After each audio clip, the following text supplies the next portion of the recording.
Okay. All right. Good day, everyone.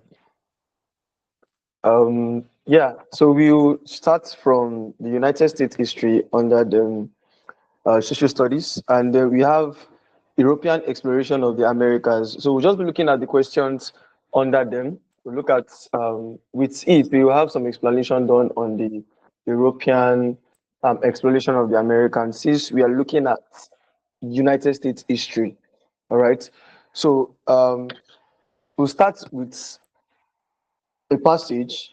We have a passage, we have questions. We are going to be explaining and also how to interpret those questions and how we can get our answers with explanations.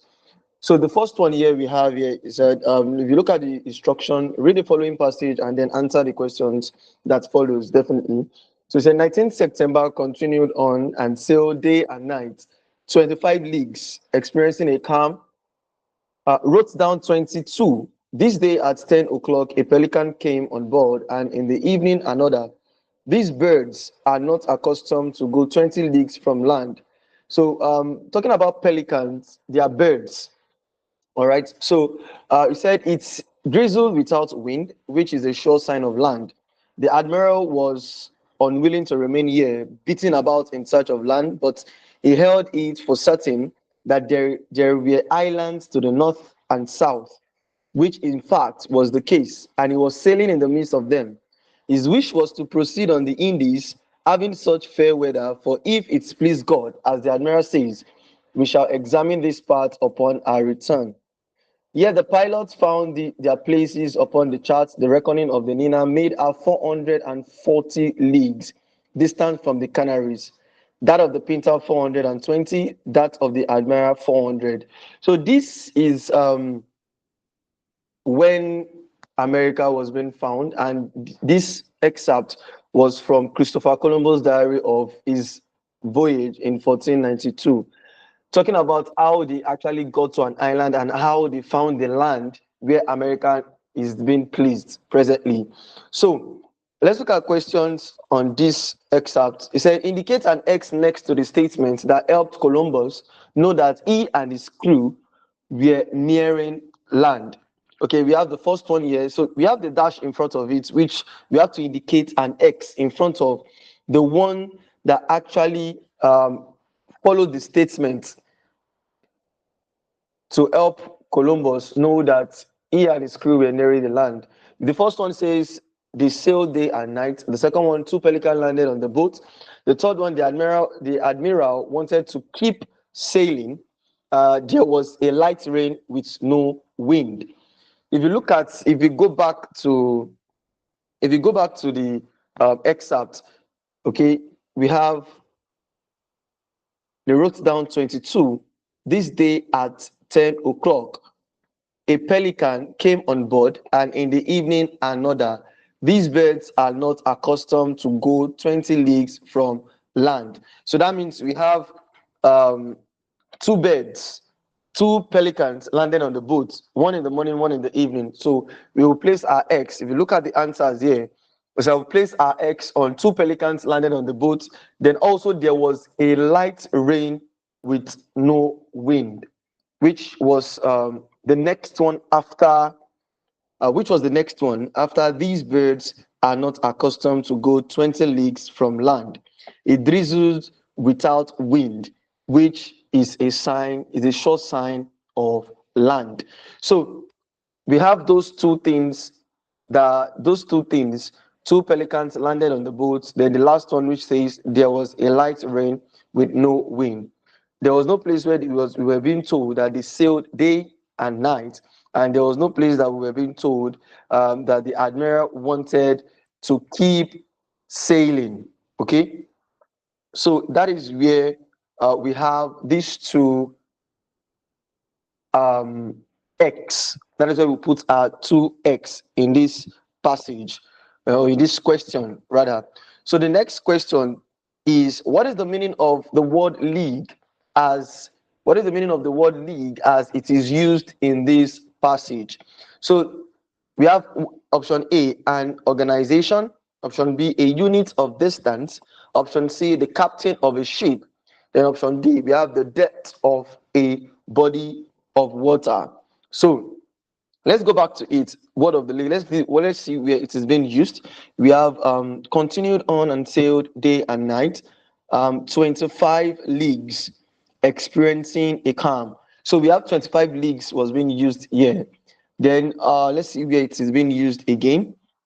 Okay, he said this day at 10 o'clock, a pelican came on board, and in the evening another. So these birds are not accustomed to go 20 leagues from land. So the first one is 25 leagues, the second one is 20 leagues from land. So it drizzles without wind, which is a sure sign of land. Let's look at where we have leagues again, and that is let's look at the last statement. That's the last statement.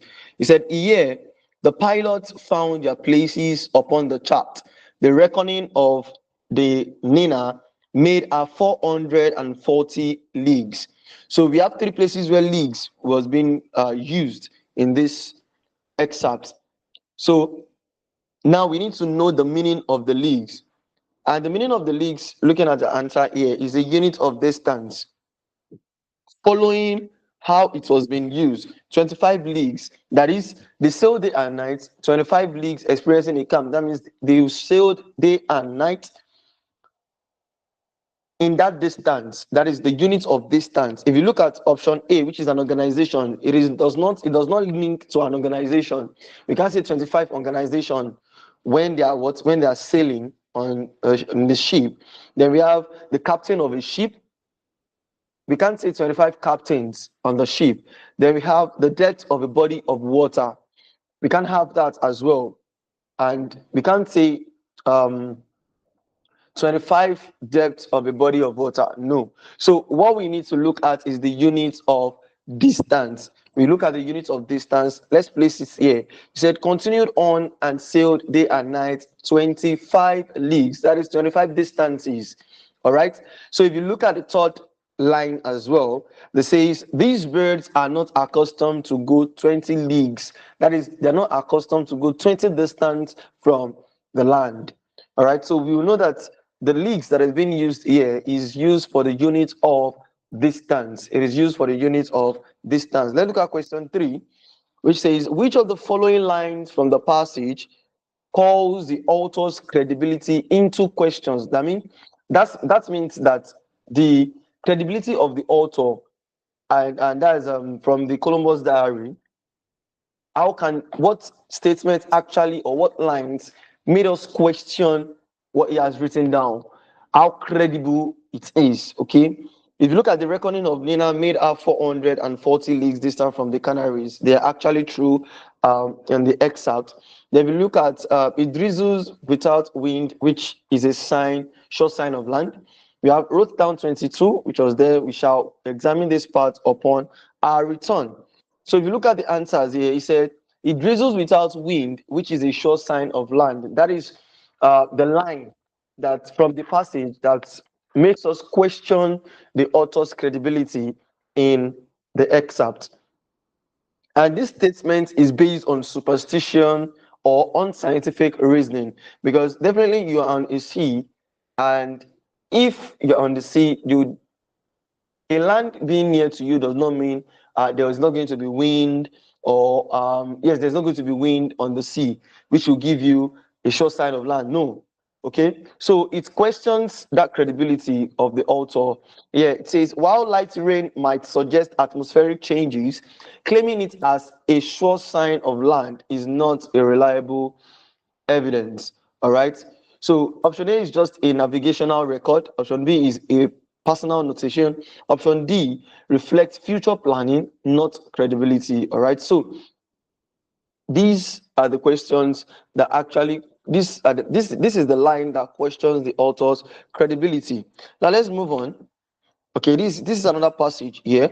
I said, read the passage and complete the exercise below. So he said, in the 1490s and early, you see, one thing that we need to understand concerning these questions is, most times when it comes to history, most times they give us an excerpt from the history and made us to answer questions from the excerpt under this history. Now we are answering questions. Basically, what we'll be doing today is just answering questions on the European exploration. That is what we'll be doing today. And questions under them will be based on, okay, passages, we answer them, passages, we answer them. So they remove some passages, that's some excerpt from the history itself, and we answer questions on them. So this is another one that we answer question on. Then we need to interpret it and need to get what it is that the answer is talking about. So in the 1490s and early 1500s, Christopher Columbus made several voyages for Spain, exploring the Caribbean islands and the coast of Central America.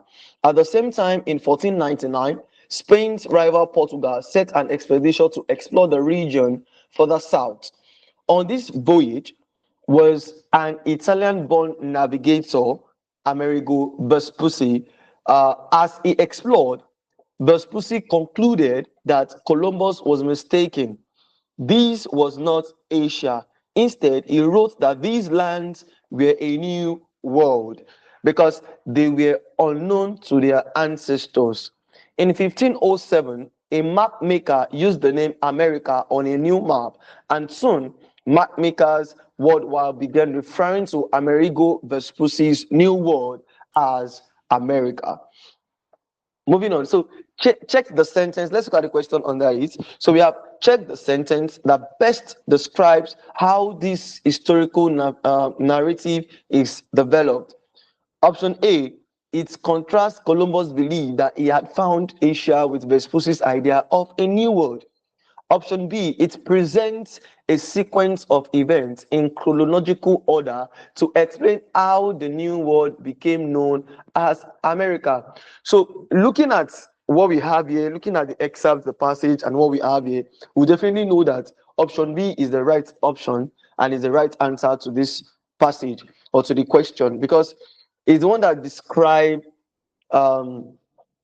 is the one that describes the historical narrative that has been developed here. Okay, so the passage unfolds in chronological order, starting with Columbus' voyages, followed by Vespucci's expedition, and culminating in the map maker's use of the name America in 1507. So this sequence of events helps explain how the name America is what is being originated. All right, so that is that. When you read this kind of excerpt, you need to understand it appropriately before you can say you want to answer those questions under them. So moving on, this is another passage. It says, read the following passage and then answer the questions definitely that follows. All right, so the history of European exploration in North America began long ago before the voyages of Christopher Columbus. So in about the year 1000, the first known Europeans to set foot on North American soil were the Vikings, all right, led by Leif Erikson, who established a settlement in Newfoundland, part of present-day Canada, all right. This Viking settlement, however, was abandoned, and European exploration of the continent did not resume for several centuries. In 1492, Italian explorer Christopher Columbus, sailing under the Spanish crown, set out to find a quicker route to Asia by sailing westward. Europeans were motivated by the prospect of valuable trade with Asia, but Columbus was unaware that two vast continents, North and South America, lay in his path. So when Columbus landed in the Bahamas, he mistakenly believed he had reached islands near Asia, calling the native people Indians. This marked the beginning of European exploration and colonization in the Americas. Columbus made 4 voyages to the New World, primarily exploring the Caribbean, Central America, and part of South America. So though he never realized he had discovered a new continent. So this is an excerpt that has been shown. This is an excerpt that has been given to us. And it's more like going back to the beginning of the European exploration in North America. All right, so we need to check questions under them so we'll know how to answer those questions on this excerpt or on this part of the history. So approximately when did the first known European, the Vikings, arrive in North America? So when did they actually arrive in North America? If you look at it, this is 1492, 1000, 1513, 1608. Then if you look at our answers here, you say 1000, definitely. Going back to our text, going back to our passage, it said in about year 1000, the first known Europeans to set foot on North America's soil were the Vikings. So approximately when did the first known Europeans, the Vikings, arrive in North America? And that is what? The year 1000. All right. So the next one, it said, who led the Viking expedition that established a settlement in the new found land? If you look at the excerpt, after the Vikings, it said it was led by Leif Erikson. Led by Leif Erikson. So our answer will be Leif Erikson. That's option C. Okay. So moving on. What was Christopher Columbus' primary goal when he sailed, say, in 1492? If you look at option A, it said to discover new continents, to find a quicker westward route to Asia, to establish permanent European settlements, to explore the Caribbean islands for species or spices, rather. So, if you look at this, it says, if you go back to our text, it said the Viking settlements, however, was abandoned and European exploration of continents did not resume for several centuries. So in 1492, Italian explorer Christopher Columbus, sailing under the Spanish crown, set out to find a quicker route to Asia by sailing westward. So his main or primary goal was to find a quicker westward route to Asia, which is option B. Moving on. When Columbus landed in the Bahamas, what was his mistaken belief about his location? Option A, he thought he had reached India. B, he believed he was in South America. C, he thought he had found a new continent. D, he believed he had reached an island near Asia. If you look at the answer here, he said he believed he had reached islands near Asia. So the text says, when Columbus landed in the Bahamas, he mistakenly believed he had reached islands near Asia, calling the native people Indians. All right, that's what we have. If you look at line, okay, if you look at the second to the last line, you know, when Columbus landed in the Bahamas, he mistakenly believed he had reached islands near Asia, calling the native people Indians. All right, so that is what we have. Yeah, moving on. How many voyages did Christopher Columbus make to the New World? How many voyages did Christopher Columbus make to the New World? Let's go. Let's see. 4. The text notes says Columbus made 4 voyages to the New World. Let's go back to our text. So, okay, this marked the beginning of European exploration and colonization in the Americas. Columbus made 4 voyages to the New World, primarily exploring the Caribbean. So 4 voyages mentioning the Caribbean, Central America, and parts of South America. So we have 4 voyages that was created by Columbus. All right, so that's that on the excerpt, and we have the answers. So the next one, another passage, it said the 1500s saw Spain as the dominant European power in the Americas. Spanish explorer like Juan Ponce de Leon, the first European to land in what is now the United States, reached Florida in 1513, while Hernando de Soto explored the southeastern United States and became the first European to see the Mississippi River. Francisco Vasquez de Coronado led an expedition through the southwestern United States in search of gold. Meanwhile, Italian navigator Amerigo Vespucci, you know, there was a question we saw on Amerigo Vespucci, from whom the Americas are named, explored the coast of South America and was the first European to reach the mouth of the Amazon River. Okay, so now this is a short excerpt that we've been given, and we need to look at the questions under them as well. So during, if you look at question 1 here, it said during the 1500s, which European nation was the dominant power in the Americas? Definitely it is Spain. All right, it is Spain. They were the one that that's the 1500. They have the dominant. If you look at the first line says Spain. They saw Spain as the dominant European power in the Americas. The next one, it says, who was the first European to land in what is now called the United States? Okay, and that is Juan Ponce de Leon. Look at the second line there. It says Spanish as well, like Juan Ponce de Leon, the first European to land in what is now the United States. So we have that. We have number 1 to be Spain, number 2 to be Juan Ponce de Leon. Moving on, it said, in what year did Juan Ponce de Leon reach Florida? And that was 1513. If you look at it continuously, the United States reached Florida in 1513. It reached Florida in 1513. That's option C. Which explorer was the first European to see the Mississippi River? The Mississippi River. We had Juan Ponce de Leon, Hernando de Soto, Francisco Vasquez de Coronado, Christopher Columbus. All right, let's go back to that. Mississippi River, Hernando de Soto.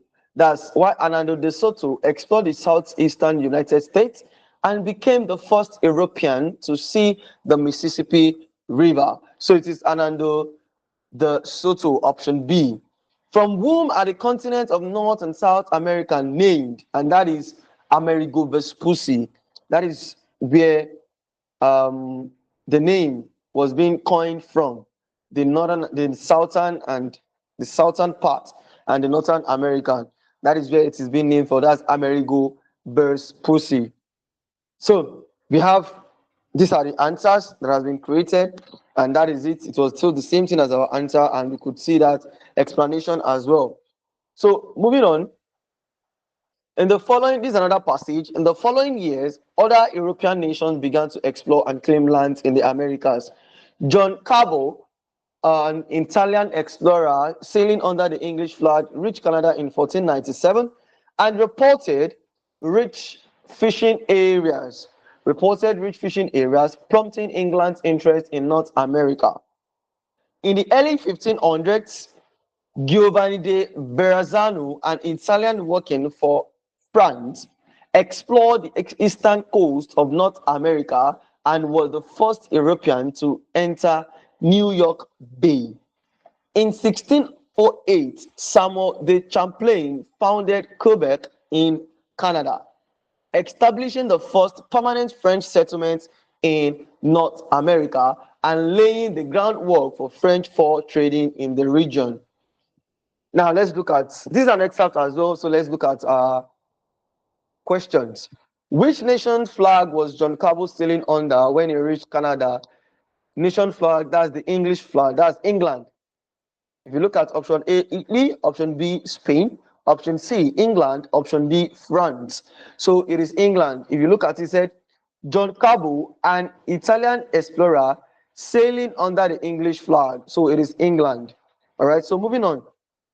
What did John Cabot report that sparked England's interest in North America? And that is rich fishing areas. Rich fishing areas. He said he reached Canada in 1497 and reported rich fishing areas, promoting England's interest in North America. And that was what increased their interest in North America. The next question that we have, he said, who was the first European to enter New York Bay? Henry Hudson, Samuel de Champlain, Giovanni de Verrazzano, John Cabot. Let's go back. New York Bay. All right. That's in the early 1500s. We have Giovanni de Verrazzano, an Italian working for France, explored the eastern coast of North America and was the first European to enter New York Bay. So definitely it is Giovanni de Verrazzano. That was the first European to enter the New York Bay. In what year did Samuel de Champlain found Quebec, the first permanent French settlement in North America? In what year did they found it? That is 1608, option B. 1608, option B. We have 1497, 1609, 1610 to 1608. Samuel de Champlain's founding of Quebec laid the groundwork for which French economy activity in North America. That is for trading. Yes. So he said in 1608, Samuel de Champlain founded Quebec in Canada, establishing the first permanent French settlement in North America and laying the groundwork for French fur trading in the region. And that is for trading. That's for the question 5. It is for trading. It's not gold mining. It is not tobacco farming. It is not sugarcane production, but for trading. So moving on, we have another one here. It's that the Dutch, right? The Dutch also sought to expand their influence and establish trade routes to Asia. In 1609, English explorer Henry Hudson, hired by the Dutch, sailed up what is now the Hudson River and claimed the land of the Netherlands, leading to the establishment of the Dutch colony of New Netherlands in 1610, which included parts of present-day New York and New Jersey. These European explorers not only sought wealth, but also played a crucial role in spreading European culture, including language, religion, and customs across the New World. This cultural exchange would lay the foundation for the future development of North America, shaping its history and identity. So, which European nation hired Henry Hudson in 1609? And that is the Dutch. Okay, the Dutch hired him to explore. All right, that's the Dutch. More like the England. So, no, sorry for that. Let's look at answer. The Netherlands, sorry for that, the Netherlands. So the text clearly states in 1609, English explorer Henry Hudson, hired by the Dutch, sailed up what is now the Hudson River. So it is the Netherlands. It is the Netherlands, okay? Moving on, what present-day river did Henry Hudson sail up, claiming land for the Netherlands? That is the Hudson River. That's the Hudson River. The Hudson River. Yes, we could see that in the text as well. The next question. In what year was the Dutch colony of New Netherlands established? In what year? Let's go back to our excerpt. In what year? The present day New York and New Jersey. In what year was the Dutch colony of New Netherlands established? Let's see. Let's go back. It said by the Dutch, sailed up what is now the Hudson River and claimed the land for the Netherlands, leading to the establishment of the Dutch colony of New Netherlands in 1610. So definitely we have it as 1610. That was when the Dutch colony of New Netherlands was established. Then the next one said the Dutch colony of New Netherlands included parts of which two present-day U.S. states. That's the New York and the New Jersey. If you go back there, it says which included parts of present-day New York and New Jersey. So it's not Virginia and Maryland. It is not Massachusetts and Rhode Island. It is not Pennsylvania and Delaware, but New York and New Jersey. So besides seeking wealth, what crucial role did European explorers play in the New World?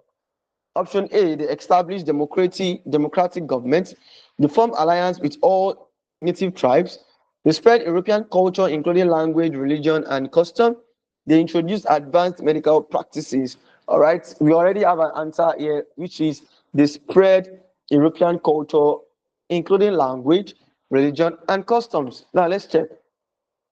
They said, if you look at the last paragraph here, it said these European explorers not only sought wealth, but also played a crucial role in spreading European culture, including language, religion, and customs across the New World. So this cultural exchange would lay the foundation for the future development of North America, shaping its history and identity. All right, so we can see that was what was created, and apart from them seeking wealth. All right, so Moving on. Another excerpt. He said this cultural exchange would lay the foundation for the future development of North America, shaping its history and identity. The European colonization of the Americas brought both opportunities and conflicts, leading to the creation of new nations with lasting impacts that are still felt in modern society. So, what did the cultural exchange resulting from European exploration lay the foundation for? Is it the immediate end of all conflict, the rapid decline of European influence, the future development of North America, the complete isolation of native population? So, what is our answer? And our answer is the future development of North America. Okay. The next one, it said the European colonization of the Americas is described as bringing both, is it peace and prosperity, opportunities and conflicts, isolation and decline, unification and cultural assimilation. We have it here that says opportunities, it brought both opportunities and conflict. The next one, which of the following was a direct result of the European colonization of the Americas, as stated in the text? Is it a complete eradication of European languages, the creation of new nations, the return of all native populations to their ancestral lands, the end of global trade? What do we have? What do we have? And that is the creation of new nation. The creation of new nation. All right. So that is what we have. He said the last impacting of European colonization are still felt in what aspect of modern society? The last impact of, is it only in the field of archaeology, only in historical documents, in modern society, only in certain European countries? So we have it as in modern society. So that the lasting impact of European colonization are still felt in the modern society. All right. So the text explicitly mentioned the ongoing relevance with lasting impact that are felt in modern society. This indicates that the consequences are not confined to the past. You can see the explanation that was given in question 4. Moving on, question 5, it said the overall process of European colonization of the Americas as described ultimately led to what? As described ultimately led to what? Is it a complete absence of conflict, the formation of entirely new civilizations, both opportunities and conflicts, the isolation of the European continent? Okay, so the one we have as our answer is both opportunities and conflicts.